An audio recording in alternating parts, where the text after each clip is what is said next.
Hey guys, I'm Randy. And I'm Daniel. We're two lifelong friends and musicians, and when we're not playing gigs, we like to talk games. And on the first ever video version of the Gaming Gig podcast, we're breaking down the February Nintendo Direct.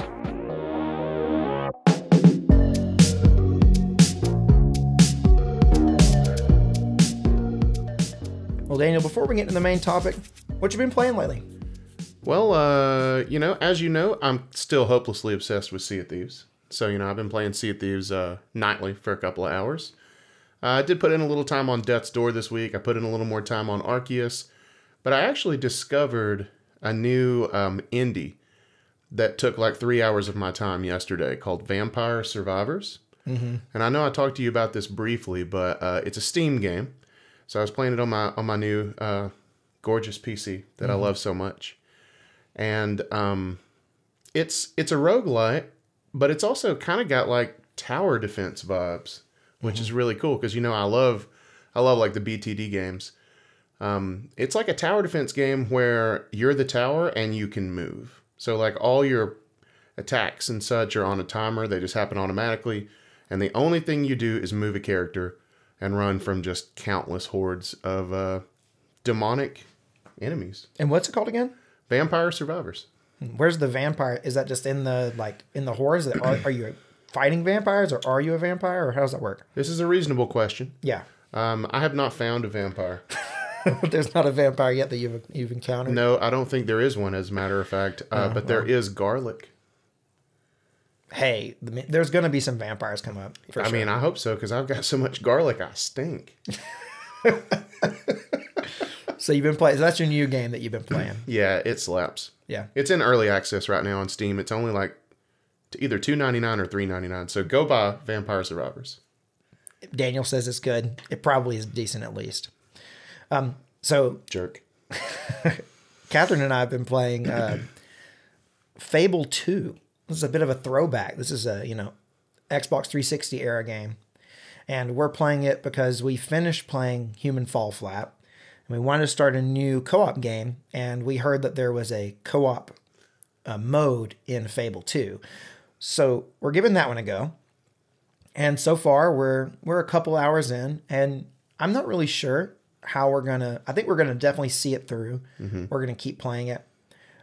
But it's definitely, an RPG. There's a lot of currencies. There's a lot of leveling up. There's a lot of different weapons. And the co-op mode is interesting.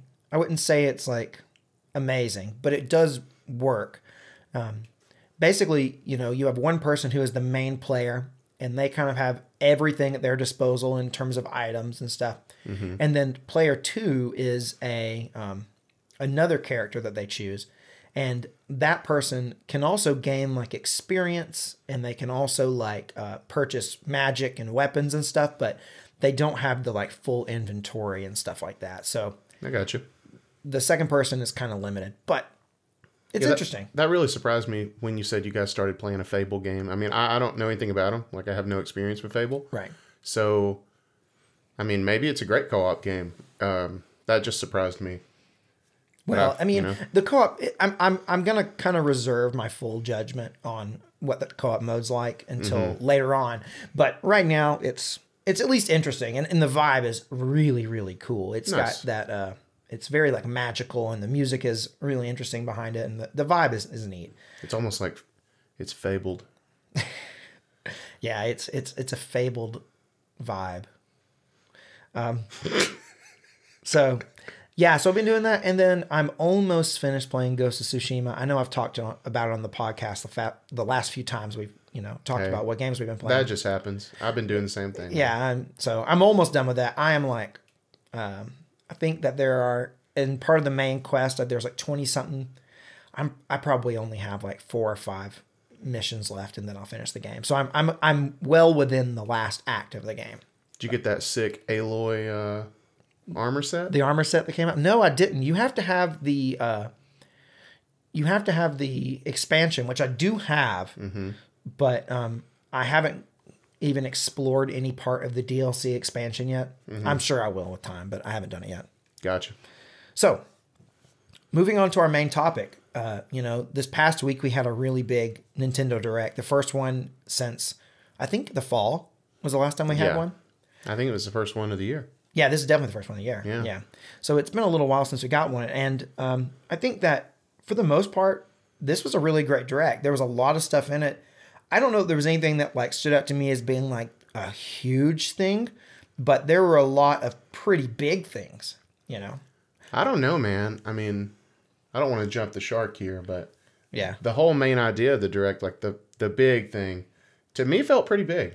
Well, let's just kind of almost for what it almost for anyway. Okay, let's go one piece at a time, and we'll work our way down it. Okay. So the Direct started with Fire Emblem Warriors 3 Hopes, which is a Warriors game, and this one's set in the world of Three Houses, which I know you were a big fan of. Oh yeah, well I'm a big Fire Emblem fan in general.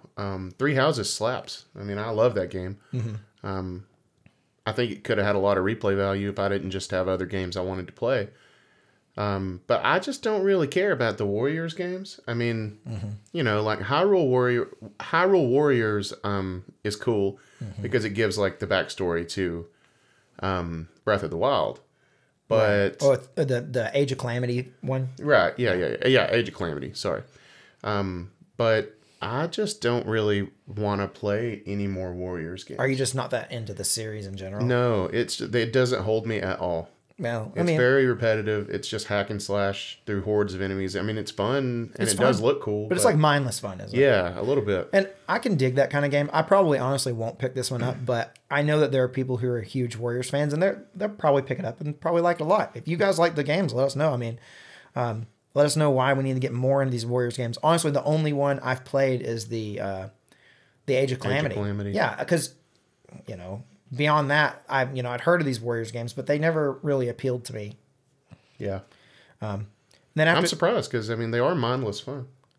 Yeah, I mean, I do like stuff like that. And I know that you're saying I don't have a brain. Yeah, well, no. What? I know what you're saying. What? I know what you're trying to say. Anyway, moving on. So next was Advance Wars 1 and 2 Reboot Camp, which I'm not like, 5 out of 5 hyped for, but I'm a little excited about. Did you play the original? Yeah. Okay. This is a Game Boy Advance game, right? Yeah. That's where the Advance Wars.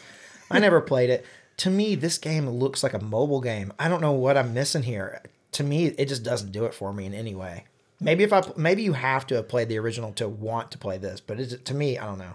I mean, it's just one of those tactics games with a different skin on it, and it looks a little cartoony, but it doesn't. I mean, to me, it looks like a game that you'd see like an ad for a fake game that it doesn't even look like a real game. Oh, Randy. I mean, hey. Being so mean to Advance Wars right now. I think I just never played the original, and this remake, the art style completely turns me off. It makes me not interested at all. Yeah, so you have no nostalgia for it. I have no nostalgia, and the art style looks, in my opinion, it looks cheap. I don't know. Okay, well, you heard it here, folks. Randy goes on record. Advance Wars 1 and 2, cheap. No, it's just the art style doesn't look good to me. I mean, like, maybe it is a good game. It probably is a great game. If they're remaking it, I know people are hyped for this game. Yeah. So it must be a good game. I think it will be. I don't know. Okay. Then after that, we got No Man's Sky. I feel like people haven't talked about this enough. Like, I feel like I've watched a bunch of people, their opinions on this Direct. And one thing I haven't seen is people talk about how No Man's Sky is now going to be on Switch. To me, this almost feels like one of those impossible ports. A little bit. I mean, the game itself felt like an impossible game there for a high minute. Didn't matter what system you were on. So, yeah, I mean, to throw all that on Switch, and I don't know, is it getting a physical release? Do we know anything about that? Oh, I don't know. Because that'd be pretty nuts to have on a cartridge. But I never really got into No Man's Sky. I did play it when it first came out, which is probably why I didn't get hooked. Right, yeah. So I don't know. I mean, if it's good, it's good. I mean, it's cool that it's come to Switch. It's cool to play it handheld, I know that game's like, it's starting to get old now. Like, it's not a brand new game or anything. But still, like, it feels like one of those games. I've never played it. But I remember the hype for No Man's Sky. And I know it's like a procedurally generated, like huge thing. Like it's kind of infinite, right? Yeah. And you don't think of that type of thing being on Switch. No. But maybe the procedurally generated thing actually helps. Mm-hmm. Maybe that kind of helps in terms of like what's going to be on the cartridge. Is it always online? Is it that type of game? Or, I'm not sure. Or is it something that you can play? I'm not sure if it's always online. It probably is best that way, would be my guess. Because I know you can interact with other players. Yeah. So. After that, we had Mario Strikers Battle League, which I highlighted in my Nintendo News Minute because I personally am really excited about this one. I played a little bit of the first Strikers game back in the GameCube days. Were there multiple? Wasn't there two of them? Yeah, there's one for Wii as well. Oh, okay, cool. And I don't know about Wii U, but I kind of don't think so. But it was fun as heck on GameCube. I mean, yeah, I remember someone had. Maybe it was you that had it. I remember somebody. I don't think I ever owned it. Oh, okay. Well, I remember one of my friends back in the day owned this game, and I watched someone play it once. I always thought it looked cool, and then I've seen obviously a lot of as I've gotten into gaming over the years, I hear a lot of people talk about it, and it seems like it's one of those games that people want to have wanted for a while to get another one. To me, just knowing what I know about the series, I'm excited about this one because one, I do like the Mario sports games. In general, I like them. Me too. And then Strikers this one especially, but probably all of them, seem like they're not as, what's the word? Maybe like not as careful or maybe as reserved as some of the other sports games. Like other Mario sports games. They're a little edgier. Yeah, this one definitely feels a little edgier. Yeah, for sure. Absolutely. And so I'm excited about it. I want to play it. If I had the other ones, I would play them just to kind of see what they're like. But it seems so. It's soccer, but it's not really soccer, is it? It's like battle soccer. I mean, like it's like soccer, but you have all the craziness, with the items and things like that. Okay. Kind of like a Mario Kart or or anything like that. Mario Tennis has got the crazy smashes. It's like what you'd expect, like a Mario soccer to be in terms of like having that Nintendo zaniness to it. Absolutely, yeah. Yeah, but I saw even in this, I know that like. In the trailer, it was like people getting shocked and like, kind of like all kinds of crazy stuff. So it's not just like straightforward soccer. Yeah, just crazy tackles and yeah. We can play the original Mario Striker sometime on Dolphin if you want to, man. Yeah, well, I have it downloaded. You keep that to yourself, Daniel. Well, I mean, I downloaded my own ROM off of my own disc. I bought it since. What are you talking about? Well, good. How dare you? Next, we had a Splatoon 3. Kind of thing, and they're talking about salmon runs coming back. Yeah, for co-op mode. I've played very limited Splatoon. I played like through maybe the vast majority, but not all of the main campaign of Splatoon 2. Splat, but not the tune. And that was a great joke, Daniel. And I played maybe a few online matches back when the game first came out. I may have done that for a little while, but Splatoon it's fun, and I get why like people love this game, but yeah, it's just for me. I'm not super excited about Splatoon 3. I will probably pick it up, just because I want to. It's a game that I want to want. I want to like. I want to want this. That's game. kind of where I'm at. I want to want it. Yeah. I like the idea of Splatoon, but I don't think I have the time to get into it. Well, I mean, the esports team, our esports Splatoon team, they're really good.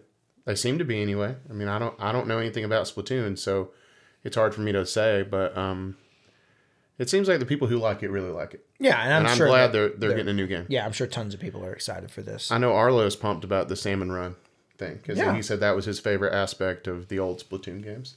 Yeah, it seemed neat. I don't really know much about it besides what I saw in the trailer, and it kind of confused me, but it seemed like there was some like waves, like kind of a wave battle type aspect to it. Maybe so. Now that would actually be kind of neat because I love Horde and Gears of War. So if Splatoon has like a Horde mode, maybe I should get into it. Maybe that's what this is, man. Let me know. If that's what Salmon Run is, you let me know. Yeah, guys. Obviously, some we play a lot of games, but you can't know every game. You can't play them all. So we don't know everything about all this stuff. Can't be done. Let's see. Next was Front Mission First Remake and Front Mission 2 Remake. I don't know anything about these games. Me neither. Well, let's just skip them. All right. Next we have Disney Speedstorm. Oh, this is that free-to-play racing game. Okay, now, honestly, it's like a Mario Kart, but it's like Disney themed, and it's free-to-play. I'll probably fire it up. I'll probably fire this one up. Yeah. I mean, a Disney Mario Kart, like, that just is cool in general. And if you say it's free-to-play, I got no reason to not at least try it. Yeah. Mickey Kart. Mickey Kart 64. I just want to know what kind of crazy thing they're going to do to make money off this. It's going to be probably pretty nasty. And if there's one thing Disney knows how to do, it's bleed us dry of every last dollar. Well, I'm going to try it at least. Me too. But I'm not going to spend money on it. I usually, free-to-play games, I have never put any real money into a free-to-play game, and I don't intend to start, but it is like an odd point of pride. Yeah. Although...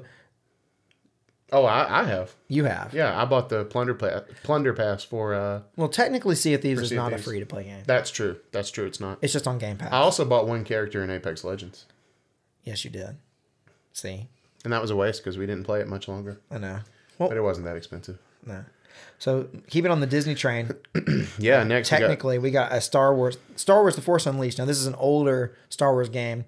Did you play The Force Unleashed? I didn't. This is the Wii version of the game is coming, which I think is interesting because I think this isn't a remake. Is it a remaster? Is it like a remastered version? I think it is. I guess. Maybe I'm wrong. I guess it's a remastered version. I mean, I don't reckon they would just stick the old version on Switch, but maybe they would. I mean, people really like Force Unleashed games. So yeah. And they were considered canon for a time. As a Star Wars nerd, that's kind of cute. That's kind of cool. That's kind of cute. I thought you were going to say it's cute. That's cute. That's cute that Force Unleashed was canon. I mean, it's cute to think. So is this the one that is where you're like on the dark side?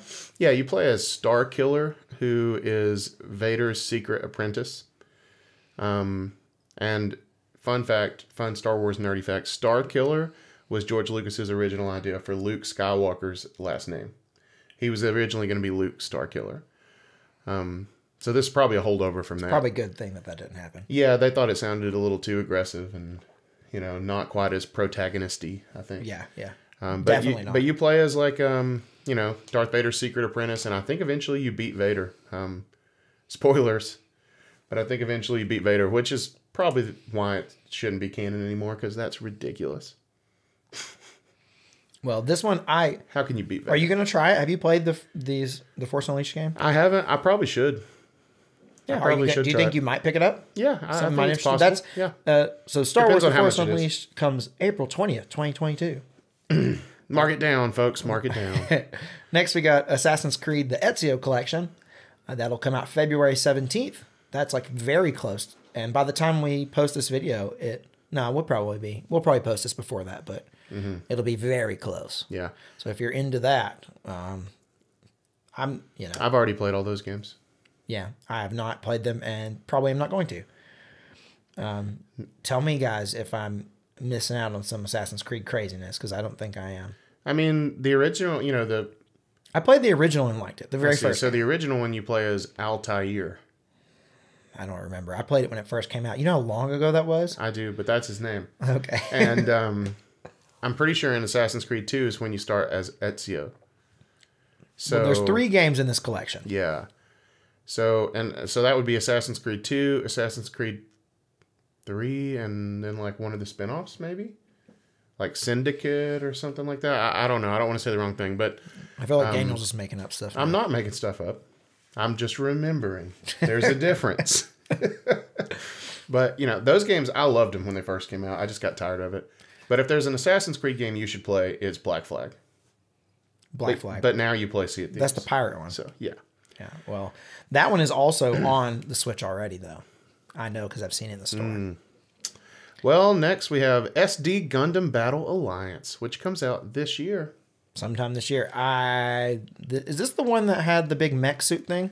Well, that's Gundam, man. Was that Gundam? Yeah, I don't know anything about Gundam. You don't know about Gundam? You don't remember, like, Toonami back in the day when we were watching Dragon Ball Z? I remember.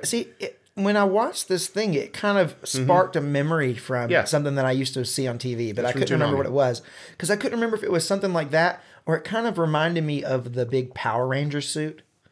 It kind of looked like it. Megazord? What was it called? Megazord. Was it Megazord? Yeah. Man, that's from like, you talk about going way back. That's a memory from forever ago. That's Megazord, bro. Oh, man. Yeah, I have no interest in this game. Nope, me neither. So, but the next one, I think, this is Chrono Cross. Chrono Cross, this is... the Radical Dreamers edition. This is coming to Switch, and I think a lot of people are really interested in this. Is this one that has been in Japan, or am I wrong about this? Oh, I don't know, man. You're asking me niche questions that I'm not prepared to answer. I'm not sure about Chrono Cross's release history. Is Chrono Cross a Square RPG? Yeah. I mean, Chrono Trigger is. Yeah, you didn't sound too... I'm guessing it is, right? It's gotta be. Chrono? Yeah. It's got to be, right? I'm not great at JRPGs. No. We're not great on those. That is probably the genre of game that I know the least about. Yeah. But you know what I do know not a lot about? What? That's Nintendo games. And the next game to be announced in the Direct was Kirby and the Forgotten Land. It wasn't even an announcement, but they just gave us more information, specifically mouthful mode, where Kirby can, like, I guess, fill his mouth with giant things like a car. There was a vending machine. What else was there? Car, vending machine. There was like a hoop. Oh, yeah, the ring. A ring, and he used it to, like, propel himself. There was some other thing. There was like a glider type thing. There's a bunch. So there's a new mode. And this just a new mechanic, I guess. Yeah, it's like a new mechanic. And this is just kind of like expanding on the like... So Kirby has always had the copy ability, you know? Right. And he can kind of take on... You know, and this one is kind of like... It's more literal than a copy ability, you know? He just becomes the thing. More literal. Like, it's more... Yeah. More literal, I guess. Yeah. Yeah. It's more literal. I'm going to take something from Arlo. He said this is totally gross. It looks gross. And he's right, but it's super cool. Because Kirby's mouth is like all stretched out over this car. Oh my gosh. Totally gross. But I'm excited about it. I'm pumped about this game. Yeah. I mean, it looks more and more Odyssey-like every time I see it. Oh, and yes, especially like this is... But it's Kirby, and Kirby's always done the copy. Yeah, like the capture mechanic has been a Kirby thing forever, right? So, I mean, like basically what we think of as the Odyssey capture mechanic, Kirby's always done that essentially. So this is just another way to be even more like that. Yeah, you know? This is just they're just giving us instead of Mario Odyssey, we're getting Kirby Odyssey, aren't we? I reckon we are. We're gonna find out on March 29th. Yeah. Well, coming up next, we have MLB The Show 22. I think this is kind of a big deal just because it's coming to Switch in general. It looks bad. Yeah, well, yeah. Did you guys look at it? Yeah, I looked at it. Yeah. This thing, it ain't gonna look. It ain't gonna look like it does on Xbox. It is not a looker. Yeah, I mean, like the MLB The Show. That's a PlayStation game. It used to be an exclusive. It used to be, but now it's still like was developed. It still has like the PlayStation logo when you boot it up. Because remember, they made a big deal about it on Game Pass. You boot it up and it's got the PlayStation logo. So, which is kind of crazy. But I think that same thing's going to basically be there for Switch. So this game is really making it around. Yeah. But I'll tell you, this one it looks bad. It does. It graphically. I played a little bit of it on Xbox. Yeah, on Game Pass. And of course, it doesn't look bad. You know, it looks really good. And I used to love baseball games. Like when I was a kid, I loved playing those baseball games. You know, the ones on PS2 especially were awesome. But I just don't really get into sports games anymore. Like, you know, that's like a specific kind of gamer that. I mean, like really I think that I could, but it's not the type of game that I'm super interested in right now. But and I think if I were to play this game, I would want it to, you know. I mean, it is just a baseball game, and I get like why that would be fun to take on the go. So like having on the Switch, there's definitely benefits to that. Yeah, and they better get it like some sort of update so that they make the Braves the best team in the game. Yeah, maybe they will. But I mean, this one comes out April 5th, if you're interested in MLB The Show 2022, it looks like it's a Wii game. The graphic wise, it doesn't look good. I'm going to make a hot take right now and say that the Dodgers will still be the #1 overall rated team in the game. Do they update things like that? Yeah, they update like rosters and stuff. I don't know if they update stats and stuff, but they definitely update rosters. So I don't know. I'm just being silly, but go Braves. We got another little reminder that Kingdom Hearts is coming to cloud on Switch. I really honestly want to replay the Kingdom Hearts games. I've only played the first one, so I would like to replay the first one and then play some of the others. But this is not the way I want to do it. I do not want to do it on cloud. No. I've not played any Switch cloud games, but I've watched a lot of people online do it, and it doesn't look like it's a great experience to begin with. So yeah, I just don't think it's something I want to do. It like spits in the face of the whole idea of a Switch too. Like, yeah.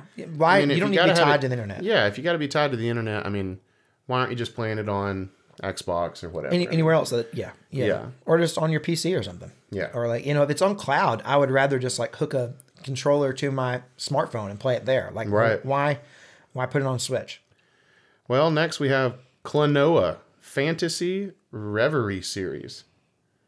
Did I say all that right? I don't even remember this. Klonoa, yeah. One of the kids on the esports team is excited about this. It looks like a side scroller platform kind of deal. I never played it, but I like those type games. So maybe it's something to check out. I must have been like looking away during this part of the direct because I do not remember that. Oh, I think it was just in like a thing. Yeah. And then now this next one, Portal Companion Collection. Now this is both Portal 1 and Portal 2 is coming to Switch. Now I adore Portal 2. Like, it is one of my favorite games of all time. Those games are fun. I've never played the first Portal, and I really want to play it. But as far as I know, it's in like that orange, because it's a Valve game, and it's in that like orange box collection. Yeah. I don't know if you remember that. That was like a thing that I remember a lot of people having. And I owned that collection back in the Xbox 360 era, and for some reason, I just never played Portal. It was just like, I never played it.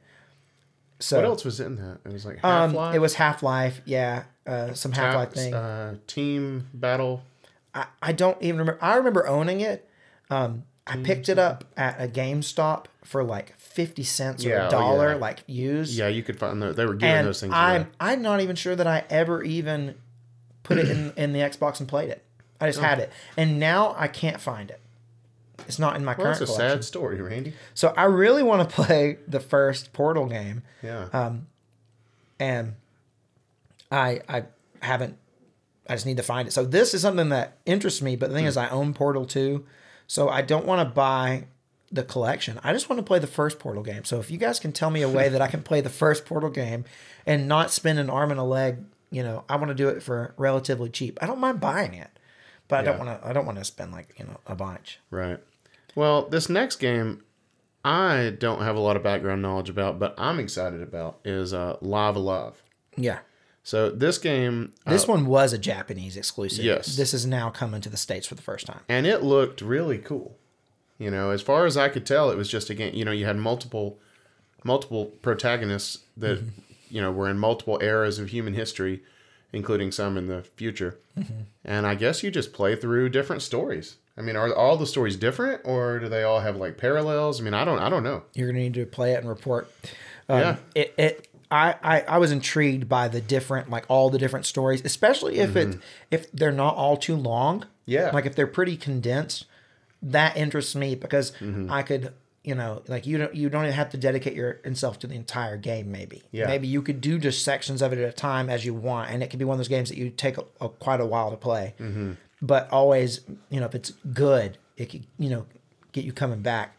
That being said, I know nothing about it. So, I mean, we may be completely off base in terms of like what it's like. Yeah. Well, it looked cool. So I'll probably be picking that one up.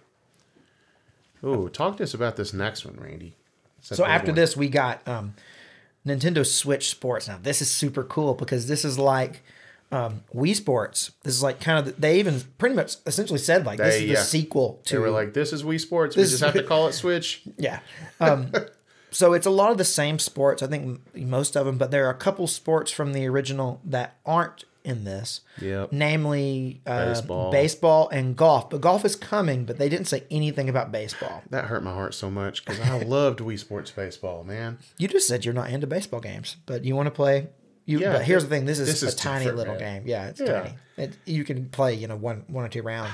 I just love the home run derbies in Wii Sports. They were so fun. I always thought like that the Wii Sports baseball was too janky for me. Like I never. No, man, I was all about the jank. But it was fun. I mean, but there's a lot of cool sports here on this Switch, Nintendo Switch Sports. It's coming out April 2022, so just a few months away. Yeah. I think and this one is apparently going to be $40. It's not going to be a full price release. Take my money. Yeah. I'll buy it. Do you think they're going to go... I had an idea about this. I was like, because Wii Sports was a pack-in title for the Wii forever. That's why Wii Sports is one of the best-selling games of all time, because not necessarily because so many people bought it, but so many people bought a Wii that had Wii Sports as a part of it. Yeah. Do you think that there's a chance that they might... I know the Switch has not seen any pack-in games outside of the Black Friday, which is I think they've done Mario Kart. But throughout the year, there's no pack-in game for Switch. Do you think that there's a chance that maybe they might, with the original Switch, start offering this as a pack-in game or something? I mean, I don't know why it would have to just be the original Switch. But you think they do it with the OLED? I don't think they're going to do it with the OLED, man. Why not? I think a pack-in game cheapens the product, and I think they want the OLED to be offered as a just premium. Just be standing on its own. Yeah, to be a premium product, and they want, and I don't think they want a pack-in game. I could see that. I don't know. It's just an idea I had. I kind of don't think they're going to do it, but it was just an idea I had. Well, I think they want to phase out the non-OLED Switch anyway eventually. So. Well, I don't know. I don't necessarily think I agree with you. I think that I think if they could get all the parts, yeah, they probably would. Yeah. I mean, that may not happen though. Yeah. So next we got a game I can't pronounce. It's Taiko. It's a Taiko game. Yeah, it's a taiko drumming game. Rhythm Festival. They were going to say that. This is, as far as I know, this is a sequel to Donkey Kong Congo Drum. What is that game called? Jungle Beats? Jungle Beat? Jungle Rhythm? Jungle Boogie. Did you own that? Did you own the bongos? No, I would probably know what it was called if I owned it. No. Jungle Boogie. So this is the taiko drumming game. It's a rhythm game, right? And yeah. What was interesting to me is that you could have 4 players and each of you playing different parts. That's pretty cool. As a musician, I thought that was neat. I mean, it's kind of probably going to be like playing handbells or something, Yeah, it's kind of like this is like a drumming, like you said, like handbell thing, or being on a bass line in a marching I think band. of what was the game? Was it Rock Band, where you could play all the different, someone played guitar, someone played drums, someone sang, someone played bass. It's kind of like that, but taiko drumming, which means it's not going to sell well. Maybe it will. I don't know. I don't know if it'll take off in the States, but we'll see.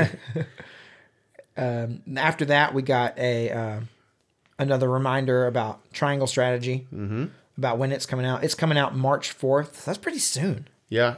Now, this is one that I bet you're going to play. Yeah, I've already got the demo downloaded because you can play through Chapter 3 and then save your progress and continue it when you get the game. You play through Chapter 3 or just Well, Chapter I don't know 3? if it's... man, I don't know. You haven't done it yet? 2 or through, I'm not sure. No, okay. I haven't done it yet. Okay. But I am excited about this because I love Fire Emblem. And I've never played Final Fantasy Tactics, and I know this is probably going to be closer to Final Fantasy Tactics, but I just love those grid-based, turn-based strategy games. So I'm definitely going to check it out. Hey, man. Even the name really draws me in because Fire Emblem had the weapons triangle till they put it on easy mode in 3 houses. So I'm excited about this one. Yeah, whole triangle strategy. Yeah, I think this is one I'm not into most JRPGs. I know this is a tactical RPG. I know it's its own thing. I'm telling you, man, it's different. I know it's very different. And I really haven't played any tactical RPGs, so I don't, I really don't know what to expect for some of this. I don't think it's not something that has has spoke to me in a way that makes me want to purchase it. So I probably am gonna skip out on this one. But I'm looking forward to hearing you talk about it. Yeah, I'll speak to you. Next is, I know something that you're gonna pick up because you loved how easy Cuphead was. So Cuphead, the delicious last course, guys, is coming up, man. So Coming in June. This is Cuphead DLC. Yeah. I tried to play Cuphead, and like Cuphead is so hard. Daniel, you like hard games. I do. You need to try Cuphead. I know. I want to, and it looks so cool. Like I love the art style and all that. I got like maybe a quarter or a third into the game, and just was like, I can't do this. It's too hard for me. That game is too hard. It's like there are games that are difficult, and I like a game that, like, you know, is hard, but when you finally get through it, it's super rewarding. Mm-hmm. This is like, you were like, when this game was over, I just rejoiced, but I didn't feel rewarded. No, and I didn't finish it. Well, that's true. I gave up on it. I don't give up on games, guys. I see games through, even if they are terrible games. I will play them to a fault, maybe. Yeah. So if I say that I stopped playing a game, it was really not my cup of tea, and that was intended. No, it wasn't. But Cuphead, the delicious last course, is coming the 30th of June. Yeah, needless to say, I will not be purchasing this DLC. Well, this next game is actually it's an update to a game that I love. So I know we both love. Yeah. Metroid Dread. It's getting an update. It's getting Dread mode. So like one hit death mode. I mean, talk about things make me not want to play something. One hit death. I could do no. I did kind of like that one little section in the Breath of the Wild DLC where it took you one hit to die, but you also could one hit everything else. Mm-hmm. You had the one hit obliterator. That was cool. If I was playing Dread and I got one hit, man, I'd never make it through that game. No, I wouldn't either. Man, though, I love that game so much. Like I'm a little tempted by the Dread mode because that would just be talk about some bragging rights. But I don't think I would ever earn them. I wouldn't get past the opening, like, first bit of it. No. I wouldn't even make it to the first save room. Yeah, I know save rooms are a sore spot with you, so let's just move on. So next, this kind of a big deal. For SNES Online, we're getting Earthbound and Earthbound Beginnings. This is everyone's been asking for this. Yeah. So people better play it. People, you better play it, people. I am tired of hearing people ask for Earthbound and Earthbound, Beginnings. Really, it's one of those things that, like, I get that, like, these are some of the only, like Earthbound is one of the big SNES games that isn't there. Mm-hmm. I think, like, the only thing we're missing is, like, maybe Super Mario RPG is still not there. Oh, yeah. And that's another big one that's not there. But, like, this is the one I feel like everyone always asks for Earthbound. Mm-hmm. I mean, that was why it was so cool. The SNES Classic console, when it came out, it had Earthbound. People were so pumped because it had Earthbound, yeah. And it's been on like other, like it's on the Wii U Virtual Console. But I get that, like, yeah, and it's on eBay for like $300. I get that it's one of those things that, like, I've never played Earthbound. Me neither. And it looks interesting. The art style reminds me of Pokemon. I know it's not a Pokemon game, but the art style reminds me of Pokemon. Yeah. Like, and that's cool, I guess. The Earthbound Beginnings art style, man, I know it's an NES game, but it doesn't look good. Yeah, that one looked a little dated, a little long in the tooth. I know that, like, no NES games look good, though, man. No. The only one that looks good, that Kirby game that's on NES looks really good. It was, like, a really late into the NES's life. I can't remember which Kirby game. I think it might be the first Kirby game. Maybe so. I played that one all the way through on NES online, or for NSO Online, and that one does look good. It looks way better than most NES games do. Interesting. Yeah. Let's see here. After that we got Zombie Army 4 Dead War. Guys, what is Zombie Army? Zombie Army, I don't know. Fourth game? People be buying these games so much? They make 4 of them? But at least the war is dead. Yeah. It's probably going to be a pretty peaceful game. I know people like zombies. Okay. Oh, I like zombies too. Zombie Army 4, guys. I mean, Yeah, I'm not going to be playing this one. No. We're starting to get into the stuff where it's like, what is this next one that's on this list? Getsu Fumaden. Undying Moon. It's out now, guys. Hey! And we immediately just overload the eShop servers. Yeah, it's out now. And then, I don't know anything about that. Then we got Demon Slayer. Gosh, I don't know. We're just a couple of rednecks. We're kind of struggling here. I don't know. I'm just going to move on. Yeah, it's a Demon Slayer game. It's coming out June 10th. Okay. You can say this one. Lego Brawls. Yeah. June of 2022. We got Lego Brawls. Man, I'm telling you what, June's loaded down. Dude, there's so many games coming out on Switch. Yeah, a lot of games on Switch. You know what we should have probably done? Instead of going through and talking about every single thing that came out on this, maybe we probably should have just talked about the things that we actually knew stuff about. We just appreciate you guys listening to us and watching us, even if like half of these games we have no opinion on. Well, we go into our regular videos well researched and prepared. That's true. You know, that's true. The podcast is for us to just talk, right? Yeah, this is the casual. You know, this is for the casuals, and this is for hanging out.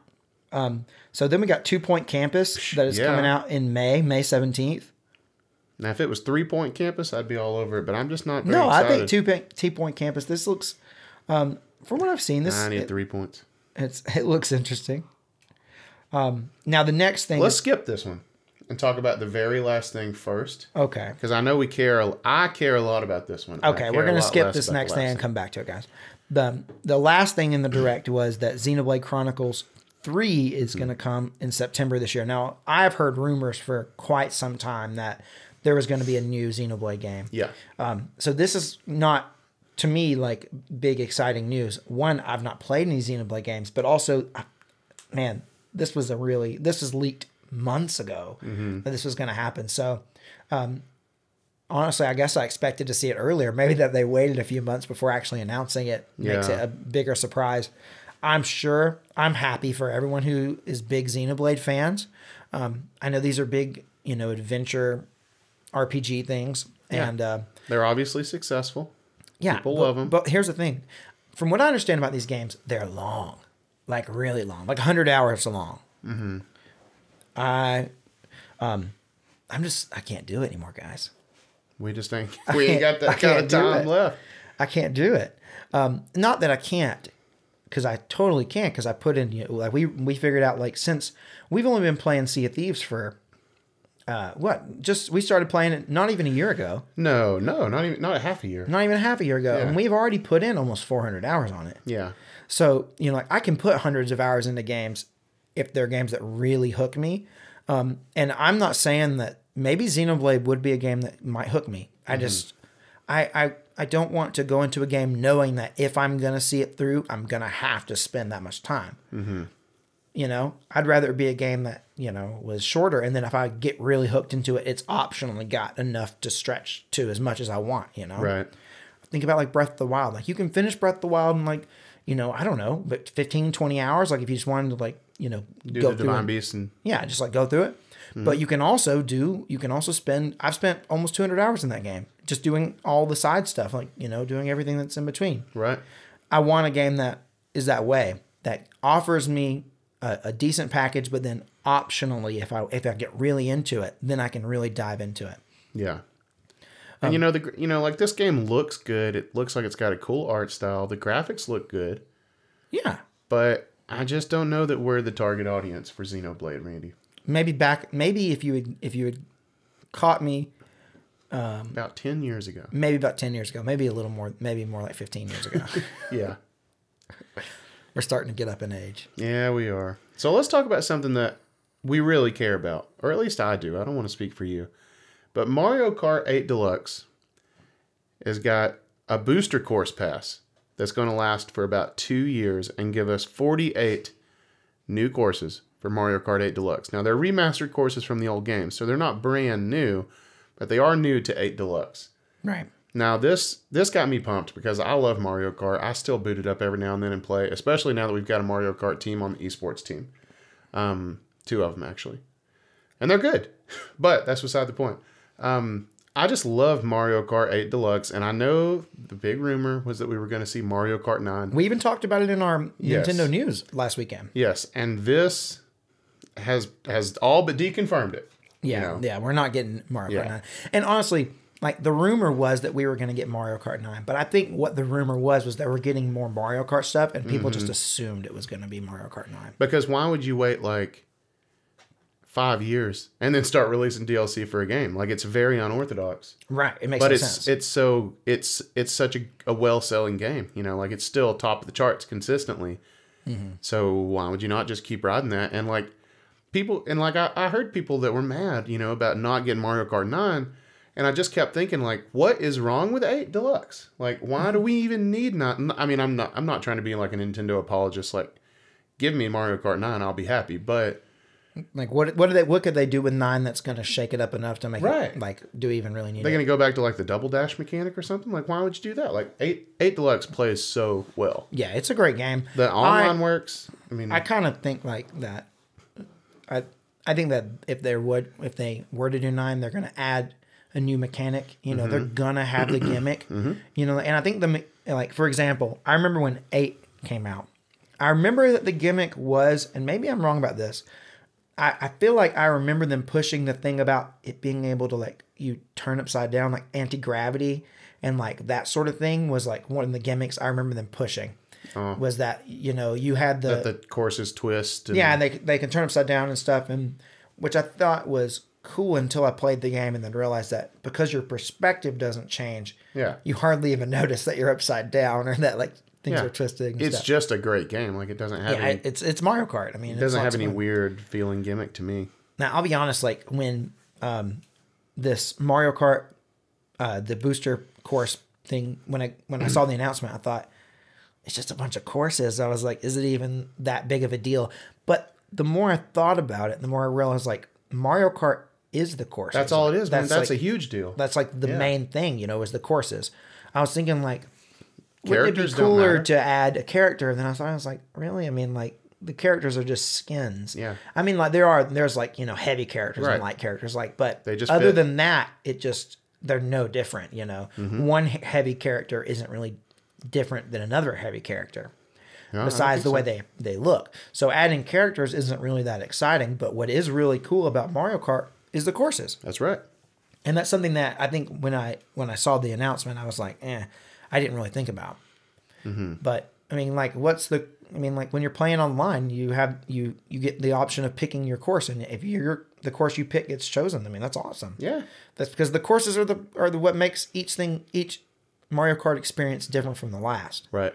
Yeah. So I think this is a cooler deal. And so here's my thought about this is when they announced this and they said it was coming, I was like, I'm not going to buy this. But then they said, it's free if you have the expansion pack. And I know that the expansion pack thing to NSO is a kind of a hot button topic. And a lot of people are really angry about it because they think it's too expensive. And maybe one day we should just talk about that in general. Maybe. Give our thoughts on, is it too expensive? But Yeah. we'll save that for another day. But I had a similar thing to you where I was thinking, oh, how much is this going to cost? But I wasn't thinking, oh, am I going to buy this? I was thinking, how much am I going to have to save to buy this? Because I'm buying this. yeah. Then when they said it was the expansion pass, I was like, yes. Yeah. And I know that's a sore spot, but Yeah, I know. But if you have it, you're probably like, I know a lot of people are like saying, you know, hey, don't add DLCs thinking this is going to add value because it doesn't. To me, I think it does. It does to me. I mean, like, It just here's the did. thing. If it's a game that you don't care about, no, it doesn't add any value. But if you care about Mario Kart, this is something that you can, you know, you think this definitely makes it more valuable. Absolutely. It did for us. Yeah. Immediately in the moment. Yeah. Oh, yeah, for sure. I was excited when I was like, okay, it's coming to this. And now I will actually get to try these courses because I wasn't going to buy it. Yeah. So that's all the things that were in the Direct. But we're not finished because we are going to go over, as our last kind of segment here on the podcast, we're going to go over a poll or maybe even polls that we did with our audience, our YouTube audience, you guys. And Yeah. So what's the first one? So we did a poll about who has the best exclusive games, you know, between Xbox, PlayStation, and Nintendo. And as I predicted, over half of you voted for Nintendo. I did not think Nintendo. I honestly thought it would be PlayStation. Really? Yeah. Well, I love PlayStation exclusives, but you really like always champion the PlayStation exclusives. I think they have the best exclusives. And maybe that's where, maybe it was my like. Yeah. I love Nintendo, and I really think that like Nintendo wouldn't be a thing without its exclusives. I want to be clear about that. But that doesn't mean that their exclusives are the best exclusives. But I think obviously a lot of people disagree with me. Yeah. I think Nintendo has phenomenal exclusives. I just think that when I think about exclusive games, I think about PlayStation. But so 57% of the people who voted said Nintendo. Well, I have an interesting perspective on this because like we grew up Nintendo kids. Yeah. You know, we grew up such Nintendo kids and in a small town that when I was growing up, and still to this day, if my parents are talking about video games, they call it a Nintendo. You know, if I'm playing xCloud on my iPad with an Xbox controller, my mom will say, "Oh, are you playing your Nintendo?" You know, because it's just like it's synonymous with video games. So much to the fact that so much so that I almost forget Nintendo games are exclusive because they just feel so like I take them for granted. Like I take Mario for granted and I take Zelda for granted. Right. Yeah. And but they're like the most exclusive. Oh, you know, yeah. Sony, you know, is starting to put stuff on PC. You know, we just talked about how MLB The Show is on Game Pass. Nintendo is locked down. Yeah, and I guess you have a really good point there because I kind of do think of Nintendo as being separate from PlayStation and Xbox because they don't try to compete in the same field. So I don't even like really, when I'm considering like who has the best exclusive games, I'm really thinking of like which console makes me I have to purchase because I want to play those exclusives. And I think about that in terms of PlayStation. You think you have to buy a PlayStation more so than a Switch? No, than an Xbox. And I'm saying like because they directly compete. I see. But here's the thing: is like you're exactly right because I take for granted the fact that I'm always going to have the Nintendo system. Like it's non-negotiable. Exactly. Like it's not like if I have to weigh my options to figure out who has the best exclusives, which console am I going to buy? Right. Which I think is the Xbox PlayStation conundrum because so many things. Every console generation. Right. Yeah. So Nintendo's just there. So really, if I think about it more, I think I would trade my answer to Nintendo. But how many people said PlayStation? 32%. So that was next. And then 11% on Xbox. Yeah, and here's the thing. I wonder how much of that mentality is going to shift as we get into the now that Xbox is going to have exclusives for like the first time ever, besides like, you know, Halo and Gears. Yeah. They're going to actually have some more exclusives. Yeah. So people's mentality may start to shift. And if we do this poll again, you know, in a couple of years, we may find that the numbers are way more heavy on Xbox. I'm interested. Yeah. Now, there was one more poll that we did that kind of went along with today's topic, which was we asked people to rate the Direct. And I knew that like people were going to think this Direct was pretty good.